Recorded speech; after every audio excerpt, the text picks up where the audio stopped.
Hello and welcome back to Wario Land 3. On the last episode, Wario got sucked into a music box, and there was a god, and now there's levels, and there's treasures we need to collect to find more levels, and also because Wario just generally likes treasures, and there's other music boxes we need to accomplish plot-related story goals, like there's music boxes inside the music box. And it's weird, but whatever. We're here, so let's check out a new place, the Volcano's base. How delightful is that? Some fun word stuff that we can do. A new place, the Volcano's base. Isn't that just delightful and great? Speaking of delightful and great, spearmen. They're very fun. Like, just as fun as, like, a Kirby, Lolo and Lala, like, design. Just every Wario Land game has a, like, spear-toting enemy as its, like, mookiest of mooks. I guess if you disregard the Wandering Gooms from, like, Wario Land 1, which are mookier, but you see less of them than the standard pirate Gooms. So I'm going to stick with that, and the spearmen these are just a fun little design, and I like them. They fit with the weird monster theme of Wario Land 3, and actually, now that I think about it, I'm not 100% sure if they're called spearmen or spearheads. And by that, I mean, I of course know that off the top of my head, and I'm not going to just go ahead and Google it right now because I'm not 100% sure and I would like to know. And I would never do that. I would never stop recording a Let's Play in the middle of it to Google Wario Land 3 Spear and see what comes up. Unfortunately, it was nothing, so I'll type in Spear. I mean, I won't type in Spearman because I'm not typing this. Wario Land 2 Chapter 3 defeat the giant spearmen. Well, maybe they're just called spearmen. Well, no, it's just the spearmen are the big ones in Wario Land 3. Let's try Spearhead. Yeah, Spearhead enemy from Wario Land 3. I knew that all along. I didn't Google it. The reason I've been stalling is because I wanted to show off this animation of Wario falling asleep, not because I didn't know something about this video game that I surely know everything about and didn't just definitely goof up this rolling thing we gotta do here. So we have seen an incline previously, I believe it was in Out of the Woods, where we could roll down. This is our first proper introduction to rolling. Sure, we could roll before now, but this is the first time it's been required. Rolling is very, very simple. You just press down on the D-pad whenever there's an incline, and you're good. You just go for days. It's fun. It's also useful for destroying blocks in a one-unit high passageway. And oops, I messed up. I hesitated and I messed up. That was our first boss, Doll Boy, who's a Daruma doll, a Dharma doll. I'm not 100% sure how to pronounce that, and I'll never be because I can't just Google that. Unfortunately, I can't just Google that. I could Google that on my phone and then like have it pronounce it, and then it'd be funny, but it wouldn't be funny because I've already done that this episode. And it's rules of threes, not rules of twos, and I'm not 100% sure that would come up again. So Doll Boy's a pretty simple boss. Just hit him in his glowing weak points, his famous Daruma doll barrels, and avoid his hammers, because when they hit you, as we've seen, they turn you into Springy Wario, something you'll obviously never see because I'm very good at this game, and you'll never see me losing to him, especially not twice in a row. No siree. But Springy Wario is designed in such a way that it forces you to jump whether you like it or not, and the battlefield is designed in such a way that it forces you to jump straight out of the battlefield and force you to repeat the fight. Which is kind of how this game works. Rather than dying, they just force you to repeat small sections of gameplay over and over again. It's kind of neat. I really enjoy it. It's kind of an interesting take on game design. Something you don't really see all that often. Maybe you do. This is really where I think of it, though. But once you knock down all of his famous Daruma doll barrels... Dharma doll barrels? I honestly have no idea. And avoid his hammers. He'll come after you with a hammer. If he hits you with that, he'll turn into Spring Wario once again, forcing you to bounce out of the battlefield. But once he's chasing after you, you can punch him in the back to defeat him, or jump on his head to stun him for a second to allow you to punch him from any direction, defeating him once for all, and letting you use his hammer as an elevator to escape the battlefield. Pretty simple boss, but for it, we get a very, very interesting and good treasure.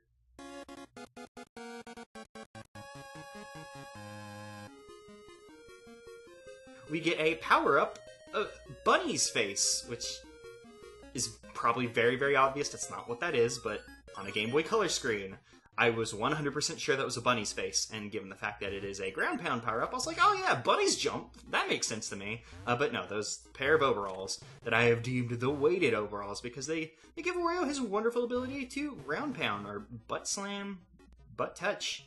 I don't know, sometimes Nintendo games have weird phrases for ground pound, when it's like, it's ground pound. That mechanic is called ground pound, but some people are like, yeah, butt slam, butt attack. In fact, I think in Wario Land 4, so maybe conversely in Wario Land overall, it's called like Slam Attack. It has some weird name like that it's just not good, and I'm not gonna use it. And actually, before we come to the vast plane, actually, I'm just gonna reset the vast plane because I want to. No, actually, I want to do this level at night. Actually, is this the first level we should be coming to? Was this level that? No, I'm thinking of something later. I was thinking of a later thing that I wanted to be here at night. But then I was like, wait, but my notes said that it should be day here, because I was looking ahead to episodes of the future, not episodes of the current. The current episode, it doesn't matter if it's day or night here, so we'll just come here at night, because it's the time it currently is. And boy, it was a long way to say, hey, we can ground pound now, so we can interact with levels in a brand new way. In a major way, even. Which, you know, acts as a kind of like lock and key mechanic to keep you coming back to previous levels to check out things. And before I go and dive into that wonderful room and we start talking about new things, let's get stung by one of these Numos. Oop, let's not get stung by the spearhead though. Despite them both being pointy heads, the spearhead hurts us, stuns us momentarily, whereas the Numos make us become Puffy Wario. Which I mentioned spearheads being this kind of nice like, oh hey, look how weird the enemies in this game are. Numos are also a very good but demonstration of that. In Wario Land 2, when you get stung by a bee, you become Puffy Wario, which is like, oh yes, you know, Wario's allergic to bees or whatever, you know? In a cartoonishly fashion, his face puffs up, and then he's able to fly. Like a balloon. Haha, cartoonish antics. But in this game, it's this weird, like, jellyfish that floats through the air that wouldn't be out of place in Bloodborne if it weren't so, like, cartoony.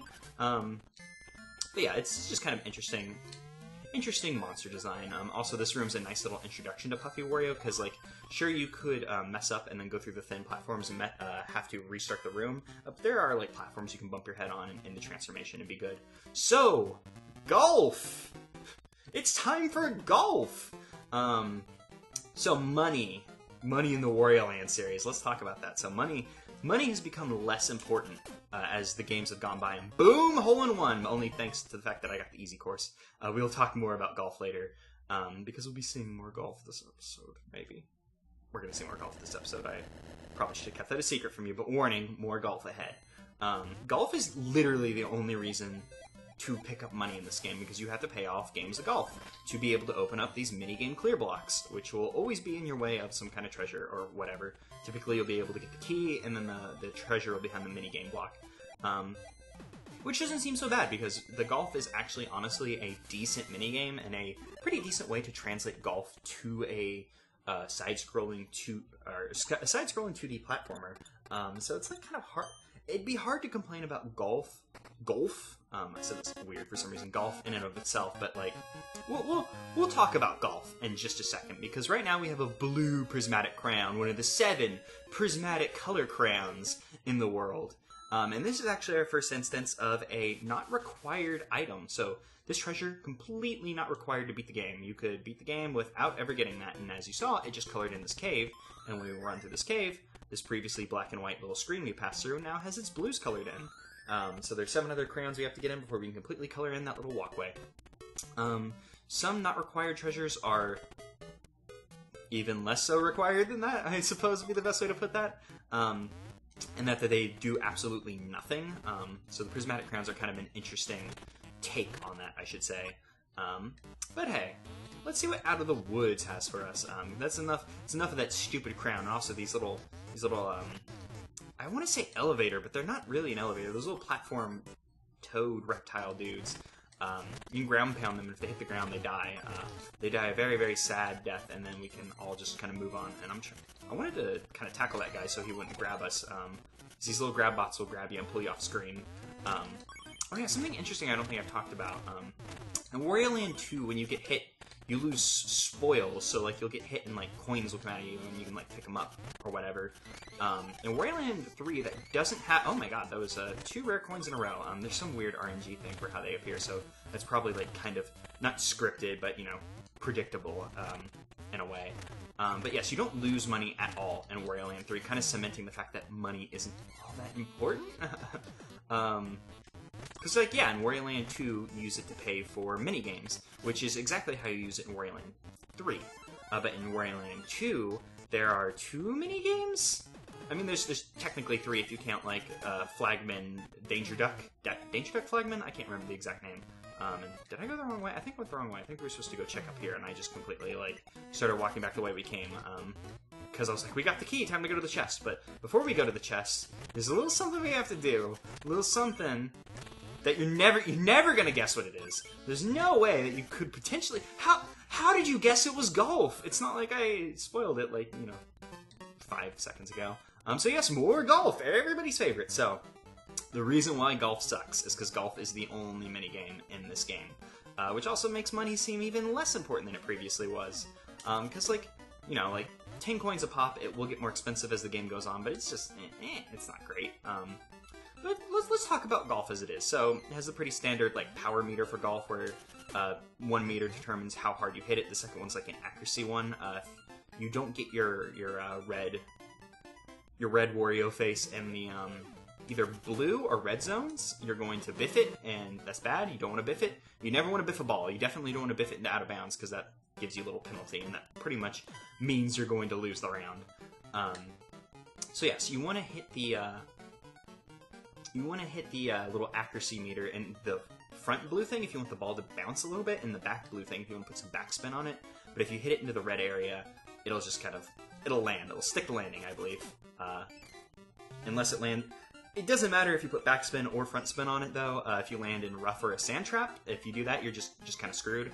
And I'm guessing this isn't going to go well, because I'm just continuously landing. Oh wait, the hole is just right there, so we should actually be good. I'll just hit it a little bit less than full power. It is kind of nice. I used to hate this game for a long time because I thought it was like BS. I was like, how am I supposed to know how far I'm supposed to hit it? We just need a little love tap. That might be a little too hard, actually. Oh no, that was good. Perfect, perfect, perfect. I used to hate this game for a long time because I thought it was blind shots. It took me a long time to learn, realize, I should say, that you can hold right on the D-pad to scroll the screen to see farther. And then once you can see farther, you can see the red outline of the enemy, which shows you how far the ball will hit if you hit it max power. So golf is a fun... I keep saying golf instead of golf. It's a fine minigame. It just kind of sucks that it's the only minigame and the only use for money in the series, which kind of just made... Money's gotten less useful in the Wario Land series as time has gone on. Like, the first game, it determined the ending, which was nice and felt super cool, and then the second game, it's just to pay for minigames. And then the third game, it's still to just pay for minigames, but there's only one, which makes it seem a little bit less interesting. And it looks like there's a little smiley face or something, like a little, like, almost Mario face on that jar, which has aptly been named the Rain Cloud Jar. I'm pretty sure that was a name that I stole straight from the Mario Wiki and didn't spice up at all.